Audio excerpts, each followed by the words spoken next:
በዚህ ክፍል ቦይካ የሰማይ ስባሪ ከሚያክለው ሰው ጋር የሚያደርገውን ፍጥጫ ታደርግላችኋለሁ። ሰብስክራይብ እና ላይክ በማድረግ ቤተሰብ ይሁኑ። ቀጥታ ወደ ታሪኩ እንግባ። ደጋፊው በሪንግ ውስጥ ላለው ለቦይካ ከፍተኛ ድምፅ ድጋፉን እየሰጠ ነው። ይህ ፍልሚያ የጥንካሬ ማሳያ እንጂ ብዙም አስገራሚ ነገር የሌለበት አይነት ነበር።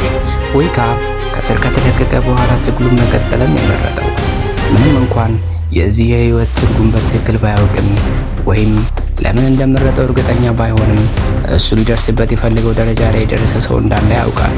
ቦይካ ራሱን ለመካስ የሚፈልገው በጎ አድራጎት ስራዎችን በመስራት ነበር። አሁንም የአውሮፓ ሻምፒዮን ለማሸነፍ እየተፋለመ ይገኛል። ረዳቱ ተጋጣሚው በጣም ጠንካራ እንደሆነ ይነግረዋል። ቦይካ ግን መልሶ ሁሉም ጥሩ ናቸው ይላል። ረዳቱ ግን ይሄኛው የተለየ ነው ብሎ ይመልስለታል። ቦይካም እኔን ከውድድር መካከል የሚያቆም ምንም ነገር የለም በማለት በቆራጥነት ይናገራል። ፍልሚያው ሲጀምር ሁለቱም ተፋላሚዎች በርትተዋል። በተመሳሳይ ጥንካሬ ምቶችን እየተለዋወጡም ነበር። ቦይካ ክፍተት አግኝቶ ተጋጣሚ መሬት ላይ ጣለው። ከዚያም ተጋጣሚ በፍጥነት ተነስቶ በምት መልሶ ይገፋዋል። የተወሰኑ ዙሮች ከተፋለሙ በኋላ ሁለቱም ሙሉ ኃይላቸውን ተጠቅመው መፋለም ጀመሩ። ቦይካ በጣም ቡጢዎቹን ሰነዘረና አንገቱን ከያዘ በኋላ በጉልበቱ መቶ ተጋጣሚው መሬት ላይ እንዲወድቅ ያደርገዋል። ተጋጣሚው ምንም እንኳን ፊቱ ላይ ጉዳት ደርሶበት ደም እየፈሰሰው ቢሆንም አፉ ላይ የሚያደርገውን መሳሪያ አጥብቆ ተነሳ። ነገር ግን በኃይል የመማታት ጥንካሬ የለውም። ቦይካ አዝኖለት እንዲያቆም ቢመክረውም ተጋጣሚው አሻፈረኝ ብሎ አጥብቆ እንደገና ይቆማል። በዚህ ሰዓት ቦይካ ምንም ሊያደርግ አልቻለም። ተጋጣሚው እጅ አልሰጥም ስላለው እስከ መጨረሻ ድረስ ባለው አቅም ሁሉ ይደበድበውና አደገኛ የተባለውን ተፋላሚ በህይወትና በሞት መካከል ሆኖ ፍልሚያው በዚህ ይጠናቀቃል። ቦይካ ከአንድ ቀን ቀደም ብሎ ሌላኛው ተጋጣሚን አሸንፎት ነበር። በዚህ ድል ምክንያት የአውሮፓ ሻምፒዮና ለመሳተፍ እድልን አገኘ። ነገር ግን ቦይካ በሰራው አንድ ስህተት ምክንያት ተጋጣሚው በጣም ተጎዳ። በቀጣዩ ቀን ረዳቱ ቦይካ ቢሮ መጥቶ ተጋጣሚውን ለማዳን ቢሞክሩትም ከደረሰበት ጉዳት የተነሳ መሞቱን ነገረው። ይህ ዜና ቦይካን በጥልቅ ጸጸት ውስጥ ከተተው። ረዳቱ የሞተው ሰው ስም ቪክቶር እንደሆነም ነገረው። ቦይካ ወዲያውኑ ረዳቱ የሰጠውን የቪክቶርን ዕቃ የያዘ ቦርሳ ከፍቶ መፈተሽ ጀመረ። በቦርሳ ውስጥም የቪክቶርን ሚስት ፎቶና ደብዳቤ አገኘ።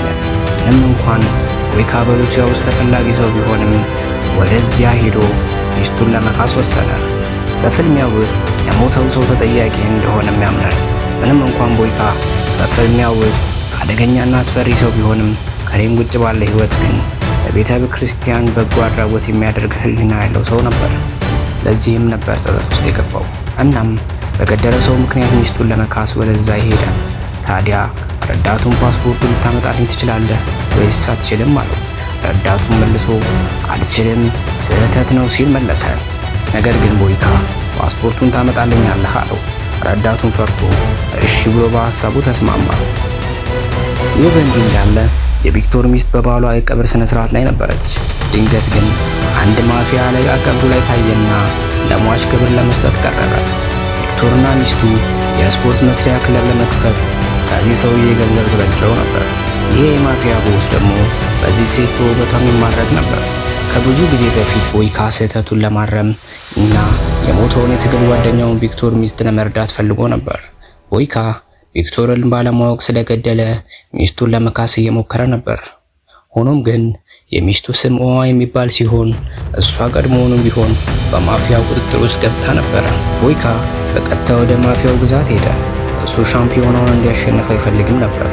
ምንም እንኳን ኦማ የቦይካን እርዳታ ባትፈልግም የኦማን ነፃነት ለማግኘት ቦይካ የማፊያ መሪ ጋር ተስማማ።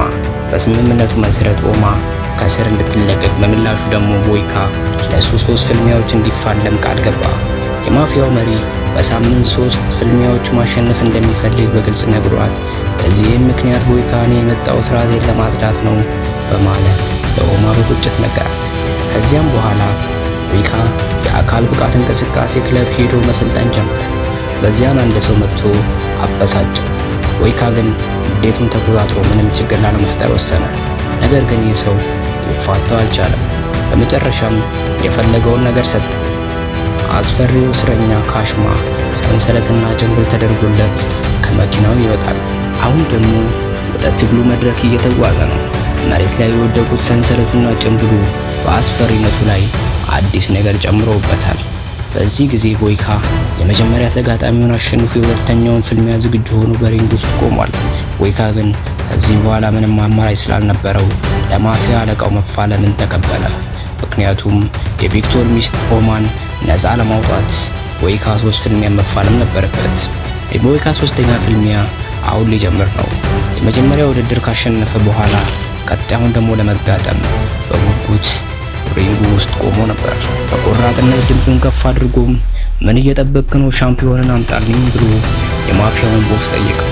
በዚህ መሃል ከባም መኪና ውስጥ አንድ ትልቅ ሰው ሲወጣ ታየ። ሰንሰለት ተደርጎለትና ጭንብል አድርጎ ነበር። ስሙ ካሽማ ሲሆን አውሬ የመሰለ አስፈሪ እስረኛ ነው። ቦይካ ይህን ተጋጣሚ ሲያይ ደነገጠ።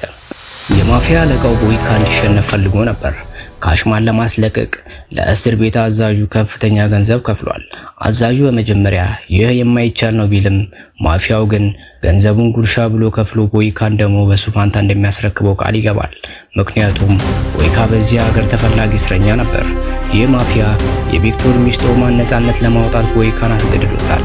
ቦይካ የራሱን የጥፋተኝነት ስሜት ለመካስ ኦማ እንድትፈታ 3 ፍልሚያዎችን ለመፋለም ተስማምቷል። ካልሆነ ግን ኦማ ለዘላለም በእስር እንደምትቆይ ይደረጋል የሚል ማስጠንቀቂያ ደርሶታል። አሁን ካሽማ በትግሉ መድረክ ላይ ነው። ሰንሰለትና ጭንብሉ እንደተነሳለት ወደ ሪንጉ እየገባ ነው። ቦይካ ቀድሞውንም ሁለተኛ ውድድሩን አሸንፎ የሶስተኛ ፍልሚያ በሪንጉ ውስጥ ቆሟል። ፍልሚያው እንደተጀመረ ቦይካ በመጀመሪያ ጥቃት ቢጀምርም ካሽማ ላይ ምንም አይነት ጉዳት ሊያደርስ አልቻለም። በኃይለኛ ምት መልሶ ቦይካን ከፍ አድርጎ ወረወረው። ከዚያም ብዙ የቡጢና የእርግጫ ጥቃቶችን አከታተለበት። ቦይካ በዚህ ፍልሚያ ውስጥ ምንም ምርጫ እንደሌለው ያውቃል። ፊቱ በደም ተጨማልቆ ነበር። ያየው ነገር ሁሉ ቁጣውን አቀጣጠለበት። ሙሉ ኃይሉን ተጠቅሞ ራሱን ከወደቀበት መሬት ላይ ገፍቶ ወደ እግሩ መለሰው። ምንም እንኳን አሁንም ቢሆን ካሽማ በሰውነትም ሆነ በኃይል ቢበልጠውም ቦይካ ግን ይበልጥ ጠነከረ። ክፍተት ፍለጋ በተደጋጋሚ እያመለጠና እየተንቀሳቀሰ ነበር። ብልህነቱን የተጠቀመ ያለማቋረጥ ይመታዋል። በመጨረሻም ካሽማን አጋጣሚውን አግኝቶ እግሩን አጥብቆ ያዘውና በትልቁ ተጋጣሚው ላይ ከባድ ጉዳት ደረሰ። ቦይካ አጋጣሚውን ተጠቅሞ በድጋሚ በተጎዳው እግር ላይ አነጣጠረ። ካሽማ የመልስ ምት በሞከረም ቦይካ በፍጥነት አስተካክሎ የካሽማን ክንድ በአንገቱ ስር አድርጎ በማጣመም ሰበረው። ከዚያም በድንገት ከፍ ባለ ኃይል ተነሳና የሚያስፈሩትን ገዳይ ምቶቹን ለቀቀበት። እነዚህ ምቶች ግዙፉን የካሽማን ከሪንጉ ውስጥ እንዲወድቅ አደረጉት። ቦይካ በድል ጮኸ። እንደገና የሜዳው ንጉሥ መሆኑን በደንብ በተጨማለቀ ፊቱ አረጋገጠ። ዙራ ቦይካ በማሸነፉ ተበሳጭቷል። ኦማን ለመልቀቅም ፈቃደኛ አይደለም። ሽጉጥ አወጣና ይይዛታል እና ሰዎቹ ቦይካን እንዲገሉ ታዘዘ። ቦይካ በቁጣ ተነሳስቶ ቀሪዎቹ ማፊያዎች በአስደናቂ ሁኔታ ይፋለማቸዋል። በጥይትም ቢመታ እንኳን ዙራብንና ኦማን ይከላከላቸዋል። የወንጀል አለቃው ከደረሰ በኋላ የመጨረሻውን የፍትህ እርምጃ በመውሰድ ዙራብን አንቆ ገደለው። በመጨረሻም ፖሊሶች በፍጥነት ቦታው ላይ ደርሰዋል። የቆሰለው ቦይካ ኦማ ፊት ተንበርክኮ ባለቤቷ ቪክቶርን ስለገደለባት ይቅርታ እንድታደርግለት ይጠይቃታል። ኦማ እያዘነችም ቢሆን ይቅርታውን ተቀበለችው። ፖሊስ ቦይካን አስሮት እሱም ዕጣ ፈንታውን ይቀበላል። ትዕይንቱም ሲቀየር ፊልሙ ከ6 ወራት በኋላ ይሄዳል። ቦይካ ወደ ሩሲያ እስር ቤት ተመልሷል። ኦማ ልትጠይቀው መታ የስፖርት ክለቡን እንደገና መገንባት እንደጀመረችና ይቅር እንዳለችው ትነግረዋለች። ቦይካ ሲፋለምለት የነበረው ቤዛነት ይህ ነው። የመጨረሻው ትዕይንት ቦይካን በእስር ቤት ሪንግ ውስጥ ከሌላኛ እስረኛ ጋር ሲፋለም ያሳያል። አሁን ለገንዘብ ወይም ለነፃነት ሳይሆን እሱ በዓለም ላይ እጅግ የተሟላ ተፋላሚ መሆኑን ለሕዝቡና ለራሱ ለማረጋገጥ የሚፋለመው ነው። በተለመደው የጠንካራነትና የክህሎት ጥንካሬ ተጋጣሚውን በማሸነፍ በክብርና በንስሐ ሆኖ ቀርቧል። እንዲሰራላችሁ የምትፈልጉት የትኛውንም ፊልም ኮሜንት ላይ ጻፉልኝ። ታሪኩን ከወደዳችሁት ላይክ እና ሰብስክራይብ በማድረግ ቤተሰብ እንሁን። አበርታቱን። በቀጣይ ደግሞ በአበደ ፊልም እንገናኛለን።